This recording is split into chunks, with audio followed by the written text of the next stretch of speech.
الحمدللہ رب العالمین والصلاة والسلام علی رسول الکریم اما بعد فاعوذ باللہ من الشیطان الرجیم بسم اللہ الرحمن الرحیم الصلاة والسلام علیکہ یا رسول اللہ وعلی آلکہ واصحابکہ یا حبیب اللہ۔ الحمدللہ ہمارا درس عقائد جاری ہے۔ آج اس درس کے اندر بخاری شریف کی ایک بڑی پیاری حدیث پاک آج ہم سنیں گے کہ خواب میں زیارت مصطفیٰ صلی اللہ تعالی علیہ وسلم۔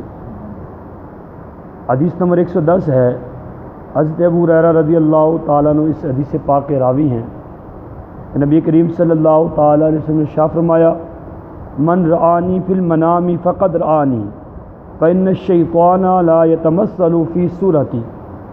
حضور اکرم صلی اللہ تعالی علیہ وسلم نے ارشاد فرمایا، جس نے مجھے خواب میں دیکھا تحقیق اس نے مجھے ہی دیکھا، کیونکہ شیطان میری مثل نہیں بن سکتا، میری صورت میں شیطان نہیں آ سکتا۔ اس حدیث پاک میں کچھ عقائد بھی ہیں کہ حضور علیہ السلام کی زیارت کے مشتاق امتی کو چاہیے کہ آپ علیہ السلام کا حلیہ مبارک ذہن میں رکھے، پھر اس کے مطابق زیارت کرے۔ اس نے حضور علیہ السلام ہی کی زیارت کی۔ اب جس طرح شیطان لعین ہمارے پیارے آقا صلی اللہ تعالی وسلم کی صورت میں نہیں آ سکتا، اسی طرح کسی بھی نبی علیہ السلام کی شکل و صورت وہ اپنا نہیں سکتا، کسی نبی کی وہ صورت اپنا نہیں سکتا۔ اب ذرا یہ حدیث بخاری ہے، بات توجہ کی ہے، عقیدے کی بات ہے۔ حضور نے فرمایا، جس نے مجھے دیکھا اس نے حق دیکھا، اس نے مجھے ہی دیکھا، کہ شیطان کو اتنی مجال نہیں کہ وہ میری صورت میں آ سکے۔ تو انبیاء علیہ السلام کی صورت کو شیطان اپنا نہیں سکتا۔ اب ذرا بات نکتے کی ہے، شیطان تو کسی بھی نبی کی صورت کو نہ اپنا سکے، جبکہ نام نہاد علماء، نام نہاد کہہ رہا ہوں، علماء مطلق نہیں، نام نہاد جو اپنے آپ کو علماء کہتے ہیں ہوتے نہیں ہیں، نام نہاد علماء کہتے ہیں ہم حضور جیسے ہیں۔ تو شیطان کی تو ان کی باتیں سن کر بڑا خوش ہوتا ہوگا۔ کیسے خوش ہوتا ہوگا کہ تھپکی دیتا ہوگا، شاباش، جو کام میں بھی نہ کر سکا تم نے کر دکھایا، میں تو کسی بھی نبی علیہ السلام کی طرح نہ ہو سکا، تم ہو کہ امام الانبیاء کی مثلیت کا دعویٰ کر رہے ہو۔ شیطان کیا کہہ رہا ہے کہ میں تو کسی نبی کا بھی کی صورت میں بھی نہیں آ سکتا، تم تو امام الانبیاء کی مثلیت کا دعویٰ کر رہے ہو، وہ تمہارے جیسے ہی ہیں، ان کی بھی 2 ہاتھ ہیں، ہمارے بھی 2 ہاتھ ہیں، ان کی بھی 2 آنکھیں ہیں، ہماری بھی 2 آنکھیں ہیں، وہ کام جو میں نہ کر سکا وہ تو تم بھی کر چکے ہو، تم تو میری بھی استاد نکلے ہو۔ تو پتہ چلا کہ یہ جو باتیں کی جاتی ہیں یہ تو شیطان بھی اس بات سے خوش ہوتا ہے۔ اسی طرح قرآن کریم میں اس بات کی نفی کی ہے، سورہ انعام کے اندر فرمایا گیا، بے شک شیطان اپنے دوستوں کے دلوں میں وسوسے ڈالتا ہے تاکہ وہ تم سے جھگڑیں۔ اب جھگڑیں کس بات پہ؟ یعنی بحث مباحثہ کریں، کس بات پر؟ اس بات پر کہ ہم حضور جیسے ہیں، علیہ باللہ تعالی۔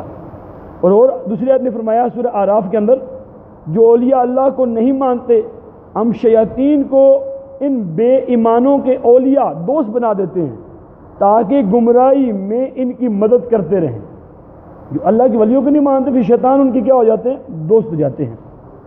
پھر ایک اور آیت میں ارشاد فرمایا سورہ اعراف کے اندر، بے شک انہوں نے اللہ کو چھوڑ کر شیطانوں کو اپنا دوست بنا لیا اور گمان کرتے ہیں کہ ہم ہدایت یافتہ ہیں، حالانکہ ہدایت یافتہ تو وہ ہیں جو اللہ کے محبوب کو بے مثل و بے مثال مانیں۔ اور اے عقل کے اندھو، جب نبیوں میں کوئی حضور جیسا نہیں تو تم یہ دعویٰ کس طرح کرتے ہو کہ ہم حضور جیسے ہیں؟ نبیوں میں بھی کوئی حضور جیسا نہیں ہے، حالانکہ انبیاء کی شان اعلیٰ ورفع ہے۔ اعلیٰ نے بات ہی ختم کر دی، فرمایا خلق سے اولیاء، اولیاء سے رسل، مخلوق میں اولیاء افضل ہے، اور اولیاء سے افضل کون ہے؟ رسل، انبیاء۔ اور انبیاء سے افضل کون ہے؟ فرمایا خلق سے اولیاء، اولیاء سے رسل، اور رسولوں سے اعلیٰ ہمارا نبی، اور رسولوں سے اعلیٰ ہمارا نبی۔ تو یہ باتیں، یہ چیزیں اپنے عقیدے کی پہچان کرنی ہے کہ حدیث بخاری میں یہ واضح کر دیا گیا، حضور نے شاہ فرمایا میری شکل میں شیطان نہیں آ سکتا، میری صورت میں شیطان نہیں آ سکتا۔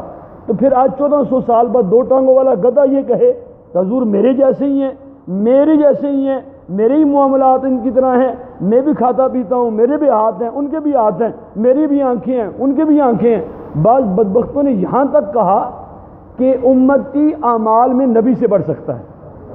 اب یہ بات کرنے والی ہے یار، اس طرح کی عبارات انہوں نے کتابوں میں لکھی ہیں اور لوگوں کو گمراہ کرنے کی کوشش کی گئی ہے۔ اللہ ہمارے ایمان کی حفاظت فرمائے، اور یہ دعا ضرور کیا کریں، یا اللہ زندگی اسلام والی، ایمان و عافیت والی موت نصیب فرمانا۔ پھر مجھے وہ بات کرنی پڑتی ہے کہ بالکل اپنی صحبت کو پاکیزہ کریں، اپنی گیدرنگ کو پاکیزہ کریں، اپنے سوسائٹی کو پاکیزہ کریں کہ دوست جس کو بنا رہے ہیں کیسا ہے۔ دوست تو وہ ہونا چاہیے جسے دیکھ کے رب یاد آ جائے، دوست تو وہ ہونا چاہیے جسے دیکھ کر سنتوں سے محبت ہو جائے، جسے دیکھ کر نمازوں کی توفیق مل جائے، جس کے پاس بیٹھنے سے ہمارے اندر بھی حضور کی سنتوں کی محبت کی خوشبو آنے لگے۔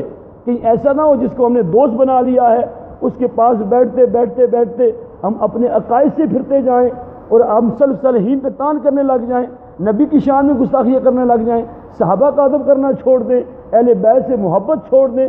پھر ایسا ہی نہ ہو، پتہ ہی نہ چلے ہم اپنے آپ کو نمازی بھی کہتے ہوں، حاجی بھی کہتے ہوں، پرہیزگار بھی کہتے ہوں، لیکن پلے کچھ بھی نہ ہو، ان تحبط اعمالکم وانتم لا تشعرون۔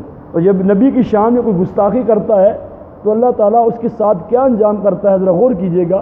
ویسے کوئی بندہ رب کی نافرمانی کرے، رب چاہے تو اسے توبہ کی توفیق دے دے، اس کی شان ہے، لیکن نبی کی شان میں کوئی گستاخی کرتا ہے، اللہ اس کا شعور ہی لے لیتا ہے اور اس کے اعمال تباہ و برباد کر دیتا ہے، اسے پتہ ہی نہیں چلتا۔ وہ اپنے آپ کو نمازی کہہ رہا ہوتا ہے، اندر کچھ نہیں ہوتا، اپنے آپ کو حاجی کہہ رہا ہوتا ہے، اندر کچھ نہیں ہوتا، وہ اپنے آپ کو پرہیزگار کہہ رہا ہوتا ہے، اندر کچھ نہیں ہوتا، اپنے آپ کو مفسر قرآن کہہ رہا ہوتا ہے، پلے کچھ نہیں ہوتا، محدث کہہ رہا ہوتا ہے، پلے کچھ نہیں ہوتا۔ اس لیے اللہ کی بارگاہ میں دعا بھی کرتا رہیں، اللہ ہمارے ایمان کی سلامتی عطا فرمائے، ہمیں بدمزموں کی صوبوں سے ہمیں بھی اور قیامت تک ہماری اولادوں کو بھی بچا کر رکھے، آمین بجاہ نبی الامین صلی اللہ تعالی علیہ وسلم۔